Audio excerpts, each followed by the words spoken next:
Ayan, maraming salamat. Kami at napakasipag, napakabait, at napakagwapo of his friends. Yes, yan po ang ating ama ng lungsod ng Maynila. Get ready, everyone. We are so blessed for today. Sa sobrang mga kanya mo, pinigyan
Walang pangalan sila.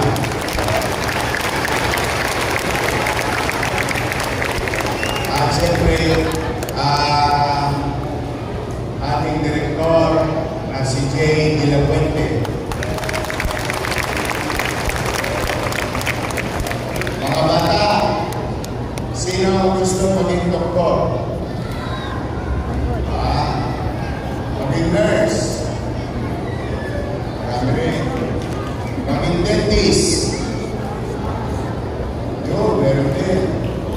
Kaya ko yan tinanong para maihanda inyong mga magulang at kayo na rin sapagkat habang tayo'y nagkukwentuhan ngayon, nagkikita-kita ngayon, inyong pamalang Luzon ay nagtatatag ng isang gusali na kung saan itatayo ilang taon simula ngayon ang karagdagang gusali para sa pamantasang lungsod ng Maynila. At ito ay nakalaan sa partikular na kurso. Itong kurso nito ay tawagin or what you call College of Health and Allied Sciences. Yun ay minabuti kong itatag at ituloy kasi kata ko itutuloy nila yung mga bagay na pinilano ko na para sa mga anak ninyo at sa mga batang Maynila. Pagkagaling man, salamat sa inyo, sa mga magulang ninyo. Binigyan nyo kami ng pagkakataon ng inyong mga nanay, tatay, lolo, lola, o mga mamamay sa lungsod ng Maynila makapaglingkod muli. Dahil doon, sa lupuyang itinatapag, ang pamantasang lungsod ng Maynila College of Allied Health Sciences o mas madaling salita, College of Medicine. Ano pong halaga noon? Kasi maganda ito, grade 2, grade 3, grade 4, o mga elementary. Anong halaga noon? Kayo mga bata, huwag na kayo mangingimi. Huwag na kayong mag-alinlangan. Kasama ng inyong magulang, paano ako magiging nurse? Ang mahal-mahal pag-aral ng nurse. Paano ako magiging doktor? Ang mahal-mahal pag-aral ng doktor. At saka, limited lang. Ito po sa kasalukuyan, ang kaya nating i-produce sa isang pinakamagaling na College of Medicine ay ang pamantasang lungsod ng Maynila ay about 300 students lamang. Ngunit, kapag itong pinagagawa natin matatapos ng March of 2028, from 300, makakapag-produce na tayo, makaka-accommodate na tayo ng mga kaarap ng mga anak nyo, kumigit kumulan 5,000 students sa Luzon ng Maynila.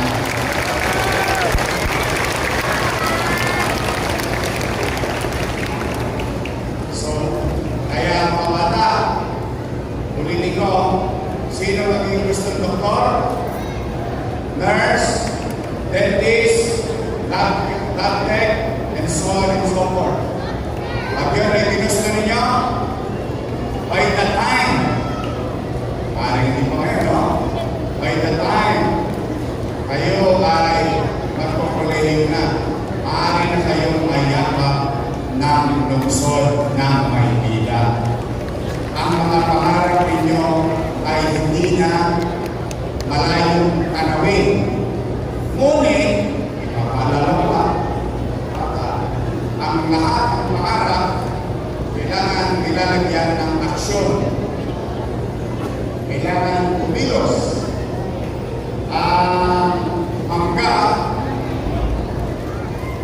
mas masarap kainin kapag pinitas. Pero ang manggang nahulog na sa lupa ay wala ng kwentang mangga. So ang punto ko mga bata, kailangan ilagay ninyo sa inyong puso, sa inyong isipan. Narinig ko si Yorme, nagpapagawa ng eskwelahan.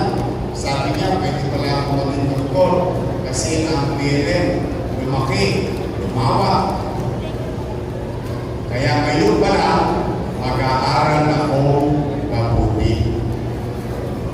Kaya niyo bang gawin niyo? Will. Talaga? Sino grade 2? Grade 2. Challenge. Yung grade 2 ako, first order ako. Sa Rosario Calvario Elementary School, sinamitan ako ng medalya.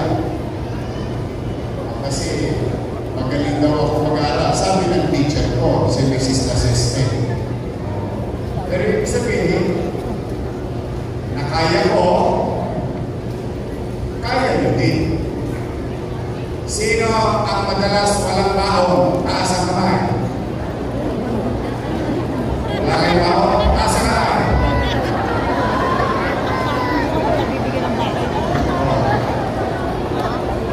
Minsan-minsan, wala kayong baon.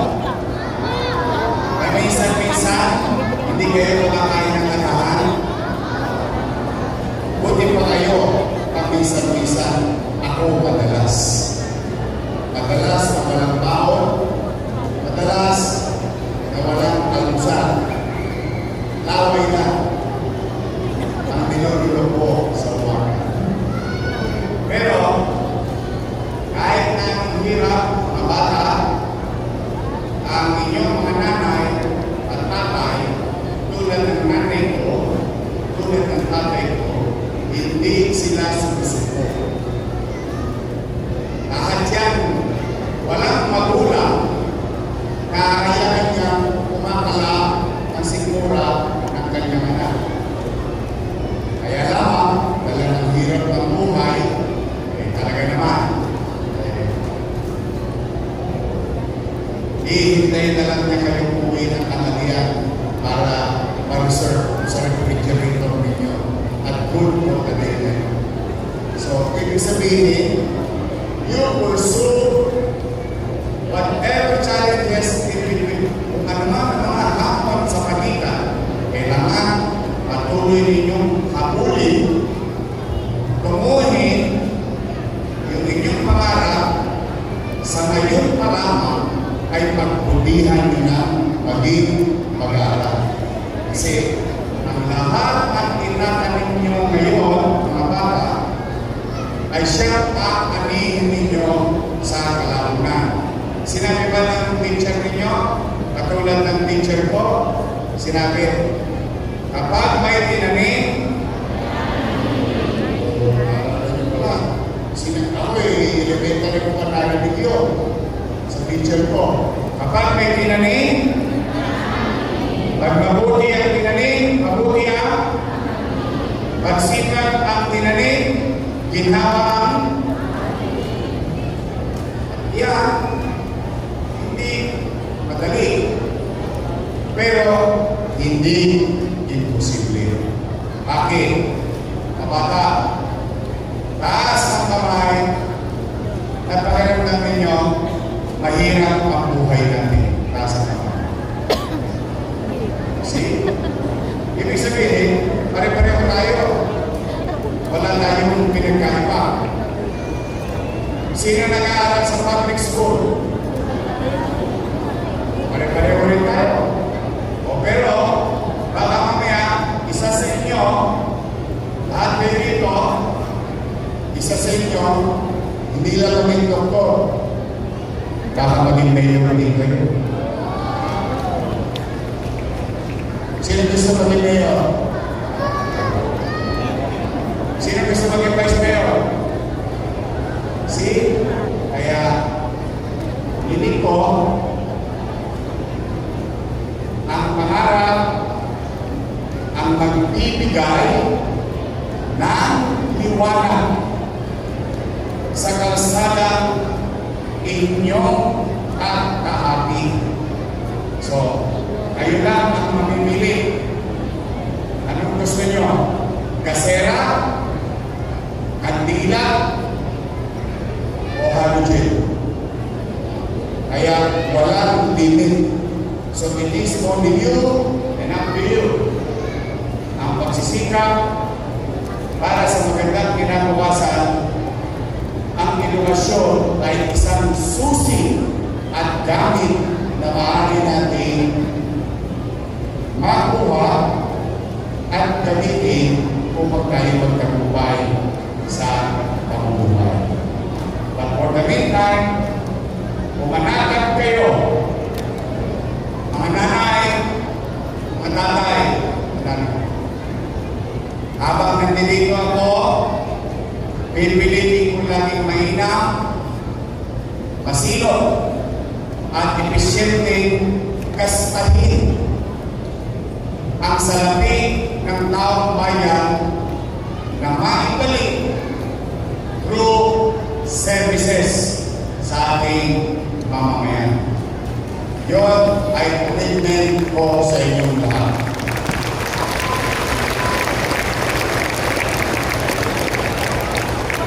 At patuloy tayong mamumuhunan. We continue to invest.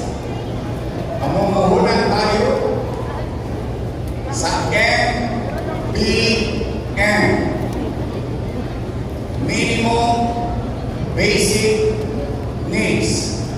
Housing, education, healthcare, and jobs. Bakit? Kapag ang pamilya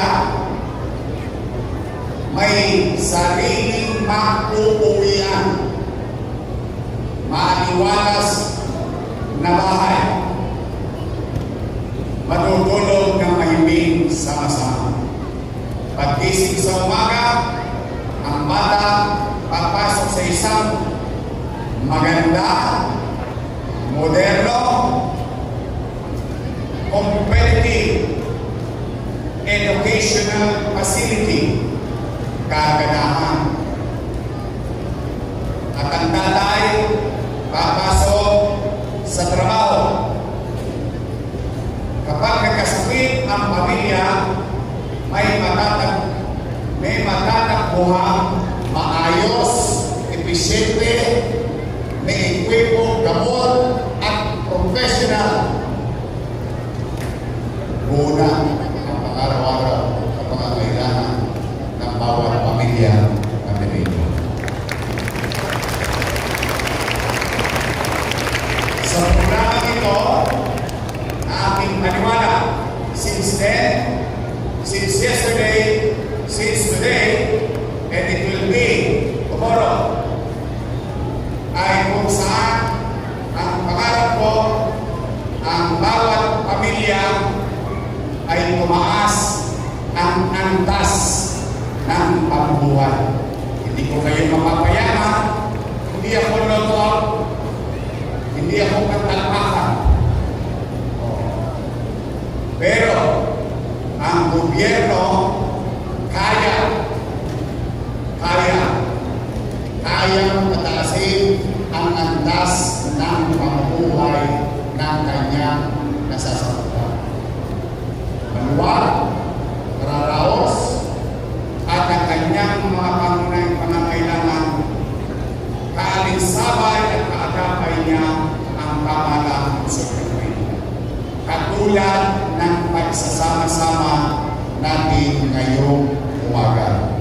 Hindi kami titigil kung saan, paano may paramdam sa bawat mamamayan na maparaang ang hirap ng kanyang dinaranas sa araw-araw na gustusin sa pamumuhay sa atin dito sa Luzon. Malamang sa hindi, ilan sa mga nanay nyo, hindi lang niya sinasabi, nagkita na sila ni Judy. Kilala niyo si Judy? Tuwing 15 at 30 si Judy,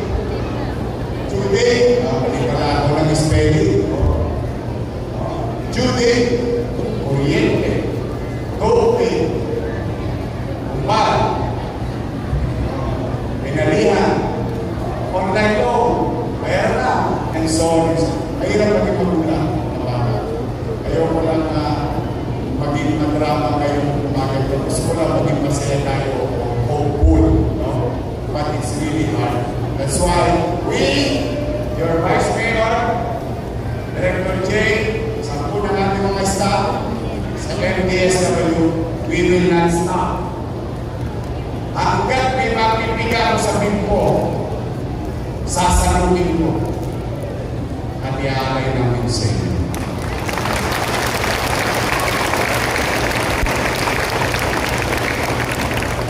Bilang kami, makikiusap lang ako. Simple lang naman ang hiling ko sa inyo. Sa mga bata, nasabi ko na, anong hiling ko sa inyo? Mag-aaral lang? Sa mga magulang, wala ko ibang request. Lagi nyo lang panataliin, maaliwalas ang inyong tahanan at ang ating panguran. Bakit? Ibaling luma ang Maynila. Ito yung puno-puno naman ang kasaysayan at istorya na siyang yaman ng ating syudad. Ngunit, lumaman tayo. Lumaman tayo.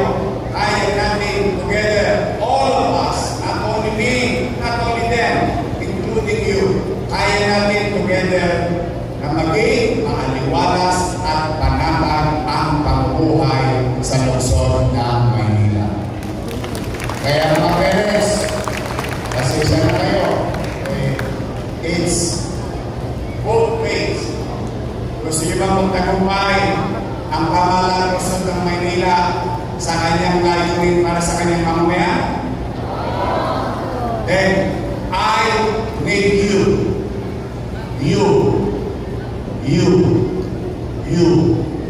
I need each and every one of you.